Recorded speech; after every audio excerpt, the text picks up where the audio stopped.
saya mewakili teman-teman dan melakukan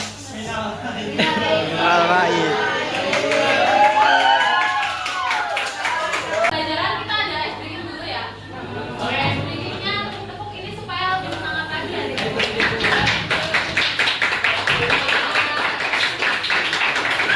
Ini kalau tepuk satu, tepuk dua, tepuk tiga nggak tepuk. Jadi kalau tepuk satu, tepuk dua, tepuk tiga nggak tepuk ya. Kalau sekali. Oke, kita mulai ya.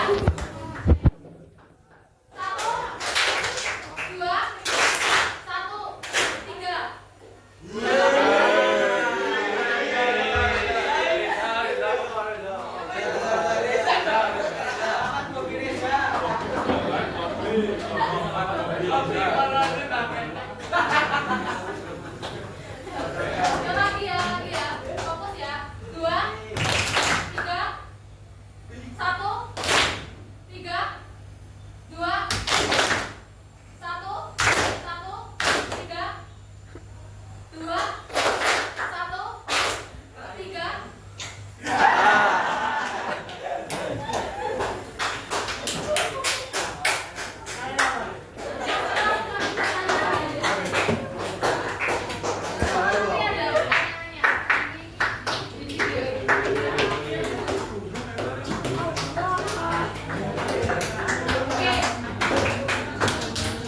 Minggu lalu kita belajar apa? Ini.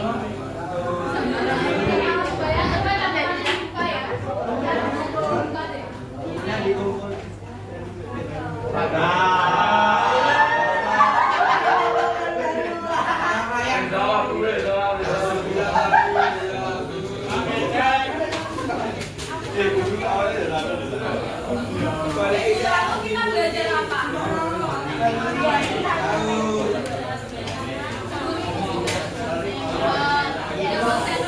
Apa itu bank sentral? Ada yang bisa mengutarakan pendapat nggak? Nanti nggak berpoin ya, poin keaktifan. Apa itu bank sentral?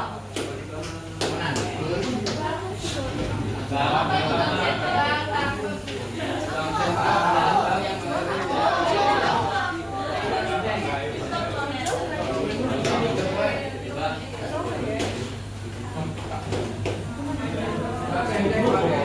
Siapa yang bisa? Siapa nggak namanya? Nomor absen berapa? Ada ya? Ada. Apa enggak? Bank sentral itu bank independen yang tanpa campur tangan pemerintah. Iya, bank independen yang tanpa campur tangan pemerintah. Nah, bank sentral ini menjadi pusat ya, pusat dari segala bank. Nah, maka dari itu ada fungsi bank sentral yang namanya bank is bank tadi. Bank is bank. Nah, apa itu bank is bank? Iya, bank dari segala bank. Jadi sentralnya bank, bank BRI, bank BNI, bank BTN, bank Danamon, itu bank Indonesia. Ya, jadi sentralnya dari segala bank. Kemudian ada fungsinya, jadi ada 3. Apa itu fungsi bank sentral? Ada 3. Fungsinya apa?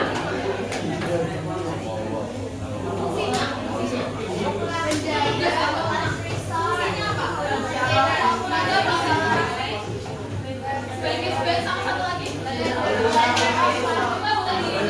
Kemudian fungsi bank sentral yang selanjutnya adalah bank is bank atau bank dari segala bank. Jadi sentralnya bank-bank. Kemudian yang ketiga, lender of last resort, yaitu alternatif pinjaman terakhir. Betul sekali. Jadi siapa aja? Mbak Siva sama Mas?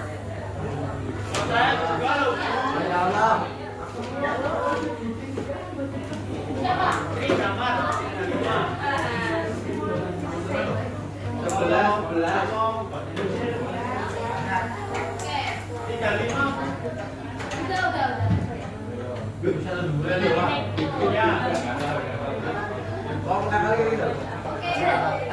Itu materi minggu lalu ya, kilas saja kita bahas. Nah, materi minggu lalu itu ada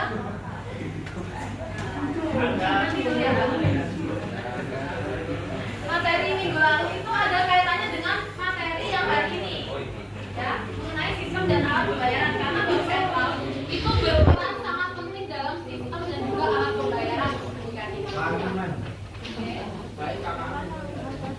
Oke. sistem dan alat pembayaran ini sangat bermanfaat ya, karena dalam kehidupan sehari-hari kita pasti melakukan transaksi ya, baik itu jual beli maupun utang piutang. Oke, pembahasan yang kita akan bahas itu ada kurang lebih ada 6 ya.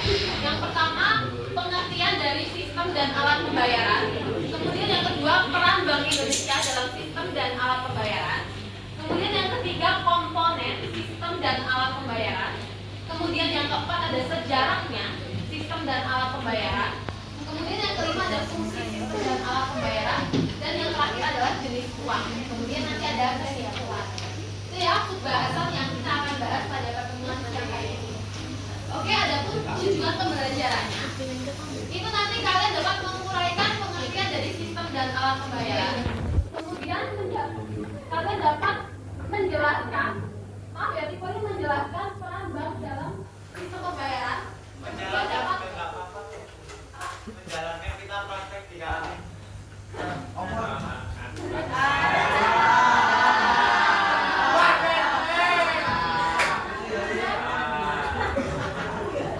nanti menganalisis ya, menganalisis komponen sistem dan alat pembayaran. Kemudian menjelaskan sejarah sistem dan alat pembayaran dan menganalisis fungsi sistem dan alat pembayaran. Kemudian yang terakhir memerinci jenis uang.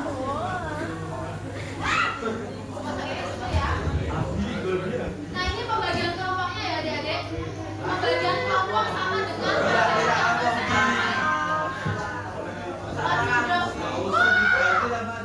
oke, dengan cara sudah ibu bagikan ya, pada bawah nggak? Enggak. Sebagai regulator, fasilitator, pengawas. Nah, itu masalah kalau Ada dua lagi mas. Ada dua lagi. BI menyediakan layanan jasa.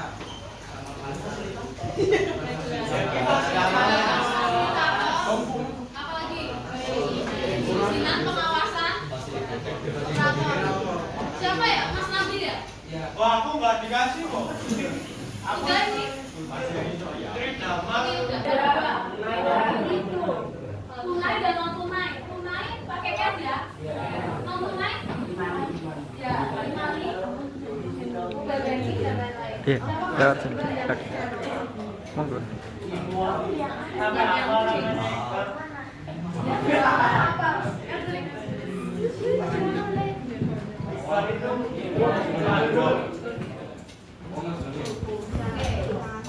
Kita masih ngomong tadi ya dari mengenai pengertian sistem pembayaran. Tadi di video juga sudah dijelaskan ya. Sistem pembayaran itu adalah proses pemindahan dana.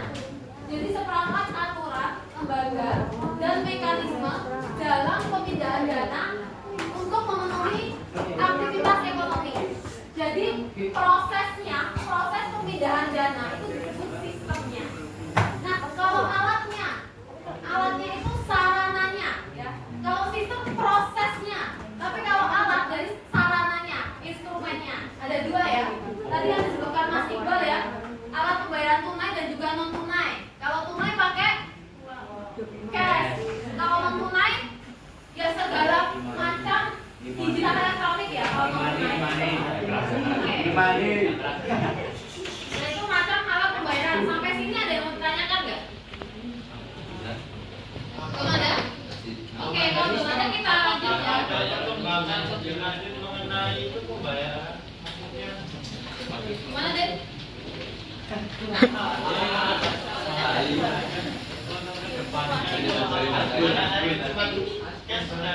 Tunai kan non tunai Kripto itu juga termasuk ya. Kalau kripto itu pasar modal ya. Ya kan kalau kripto saham itu pasar modal. Dia lebih ke lembaga keuangan gitu. Aset. Kalau kripto sama bitcoin terus saham dan lain-lain. Ya itu maksudnya di pasar modal. Ya. Aset. Kalau alat pembayaran itu yang untuk membayar gitu deh. Untuk membayar transaksi. Kripto Kripto bukan. Dia investasi. Ya, saham juga investasi ya. Ada yang pakai kripto nggak? Atau ada yang trading?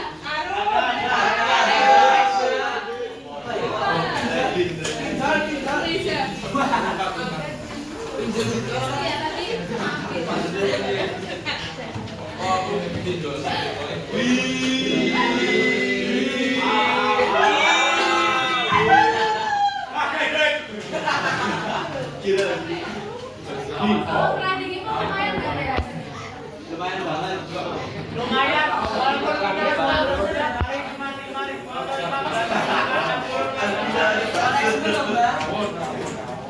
Oke,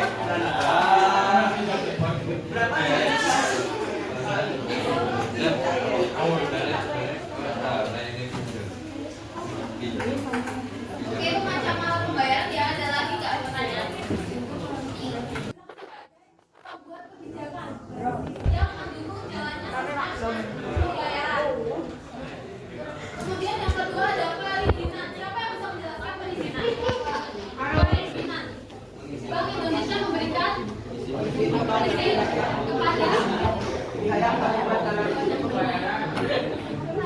kepada lembaga keuangan. Berikan perizinan. Misalnya ada kalau ada financial teknologi baru, itu dia harus selain izin ke OJK, dia harus izin ke BRI. Misalnya ada apa ya? Mau ada legalitas e-wallet OVO ataupun Dana itu harus melalui OJK dan BPI. Itu harus banget, harus melalui itu. Sebagai perizinan. Kemudian yang ketiga fasilitas. Ada yang bisa menjelaskan nggak fasilitas?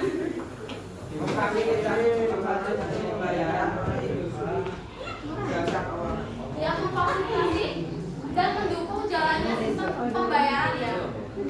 Menyediakan fasilitas atau layanan ya seperti yang disebutkan Mas siapa ya tadi yang yang SKHBI sama BIRTGS. Nah itu masuk ke fasilitas. Kemudian pengawasan. Ayo yang lain aktif juga yang lain ya. Mengawasi pembayaran dan aktivitas pelaku pembayaran. Ya mengawasi jalannya sistem pembayaran ada lagi. Mungkin yang lain juga aktif ya adik-adik ya. Apa deh? Ya mengawasi transaksi jual beli atau utang piutang ya. Siapa mbak namanya? Siapa? Absen berapa? 11. Apa ini? 12 ya? 3 mbak.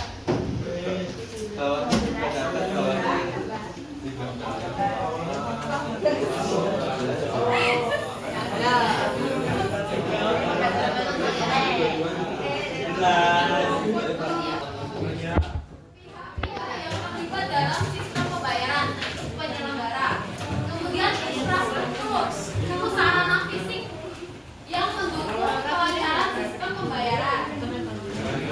Jadi kalau ada speaker saya.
Kalau penyelenggara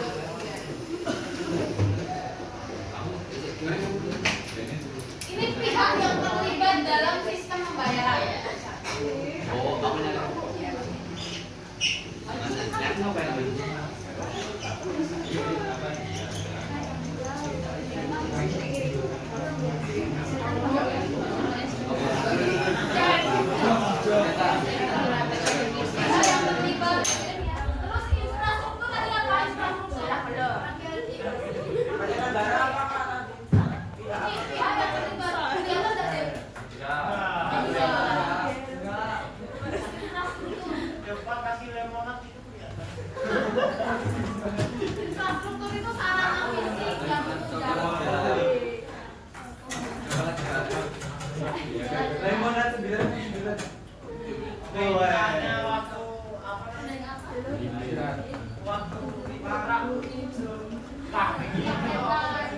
Kemudian instrumen. Instrumen itu alatnya. Instrumen alat ya. Instrumen itu alatnya.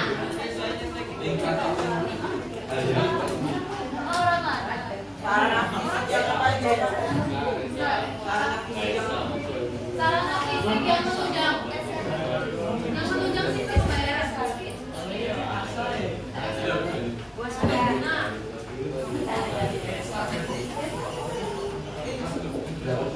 Penggunaan nasabahnya ya.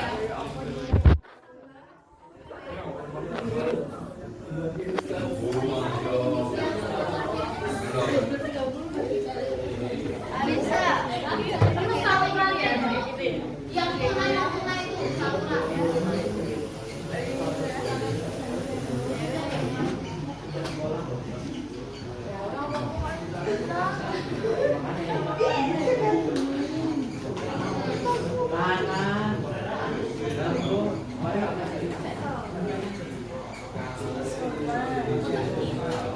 Yang terakhir sistem transfer dana ya, pemindahan dari rekening satu ke rekening yang lainnya. Transfer.